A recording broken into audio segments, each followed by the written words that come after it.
In a vast sea of Iowa cornfields sits the small town of Parkersburg. The people here pride themselves on hard work, community, and football. For more than 30 years, Applington-Parkersburg, or AP, has been a dominant force in high school football. 19 times they made the Iowa State playoffs, twice bringing home the title.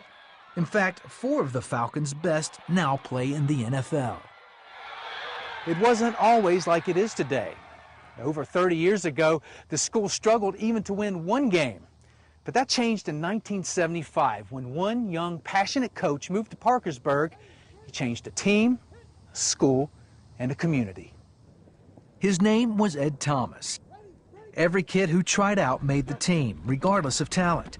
But Coach Thomas demanded hard work and integrity from his players and himself. He even expected his football field to be the best. He spent countless hours caring for the field that at one point was dubbed the Sacred Acre. The Sacred Acre. Now, from a wife's perspective, yes, what was this legendary obsession he had with the football field? He loved having that field look as good as it could look. He wanted us to have the best. Now, our yard didn't always look so hot, but the field looked good always. But Ed Thomas's #1 priority was not building a successful football program. But Ed did not really measure success by wins versus losses, did he? Not at all. He was more interested in how the kids turned out. Now, don't get me wrong, Ed loved to win. Believe me, I lived with the guy, and it wasn't fun when he lost, really, but that wasn't his ultimate goal. Ed's coaching philosophy stemmed from his deep-rooted Christian faith. His sons, Aaron and Todd, both played for their dad and now help coach the AP football team. He just led by example so much. You know, he would never ask anybody to do anything that he wasn't going to do or hadn't done. And I think that's where the respect factor came in, and kids always knew he cared. In many respects, football brought this small community together. That unified spirit was never more apparent than when an F5 tornado ripped through Parkersburg in June of 2008. Much of the town was destroyed, including the high school and the football field. I mean, some people had nothing but the clothes on their back. So, you know, there's just a lot of uncertainty, a lot of questioning on, you know, what do we do now? Where do we even start? As the town started picking up the pieces, Ed came up with the idea of repairing the football field in time for the first home game 3 months away. As the players and townspeople rebuilt their homes and lives, they also worked through the summer getting the field ready. On August 28, 2008, the AP Falcons walked onto the field as scheduled. They won 53-20. Having people be able to come to the football field and watch a game on a Friday night, it was just that sense of normalcy was kind of back in town. The Falcons went on to another winning season as the town continued to rebuild. A year after the tornado, it seemed that Parkersburg was finally getting back to normal, until June 24th, 2009. Butler County 911. Somebody shot Coach Thomas. We don't know who he is. Shot him? Yeah, shot him. A gunman had walked into the school's makeshift weight room during morning workouts and shot Coach Thomas 7 times at point-blank range. Ed's wife, Jan, who's also an EMT, responded to the call, not realizing it was her husband. Chris Luring, who was chief of police at the time, stopped her from going in. I had a hard time slowing Jan down because she knew somebody was hurt. She could see my body language probably before she saw me that somebody was critically hurt. Jan rode with Chris to the hospital.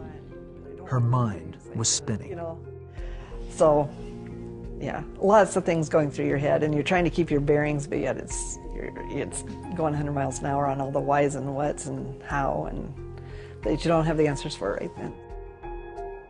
Ed died shortly after arriving at the hospital.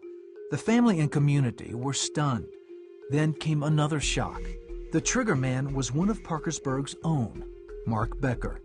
Like his dad and 2 brothers, Mark played for Coach Thomas. Their families went to the same church. By all accounts, Mark had the utmost respect for Ed. I remember one game, you know, Coach said Mark had a really good game, and as we were walking off the field, he says, he's going to be a good one, Dave. He's going to be a good one. And that's all I really thought I really liked to hang on to. But off the field, Mark was getting into trouble. Even then, Coach never cut him from the team. When he said, you know, Mark Becker needs AP football more than AP football needs Mark Becker, and he's 100% right. I was trying to get my head around why would he do that. You know, as far as I knew, he and Ed were always on good terms, and I just couldn't get my head around that at all. It just didn't make sense. It did not make sense to me. No. Mark later testified he heard voices telling him to kill Coach Thomas.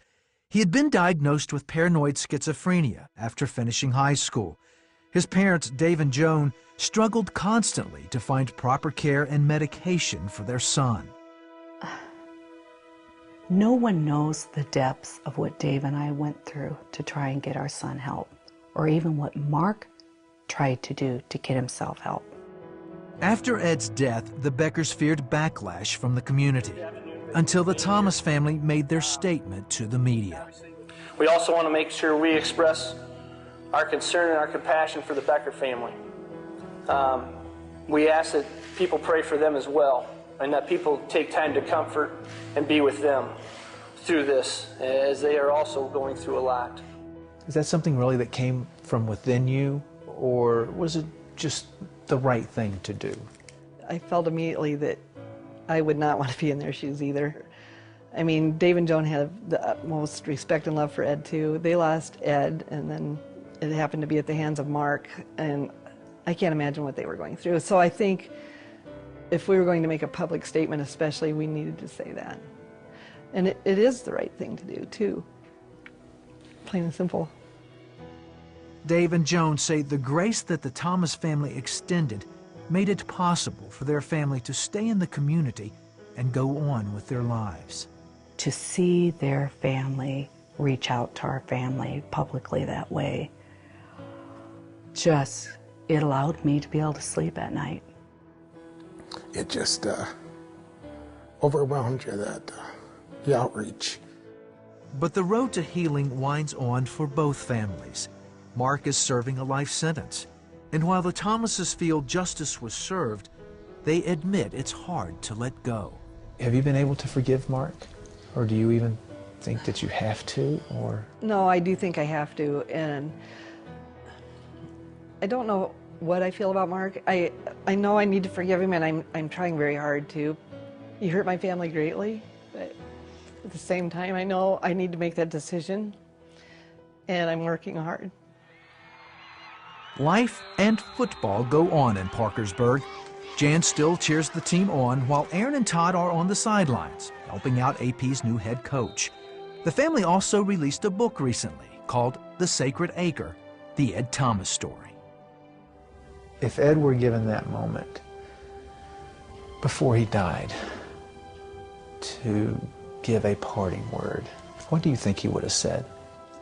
He was in there with 22 high school kids, and he probably would have said, always remember to do the right thing, because he told them that day in and day out, and you know what the right thing is to do.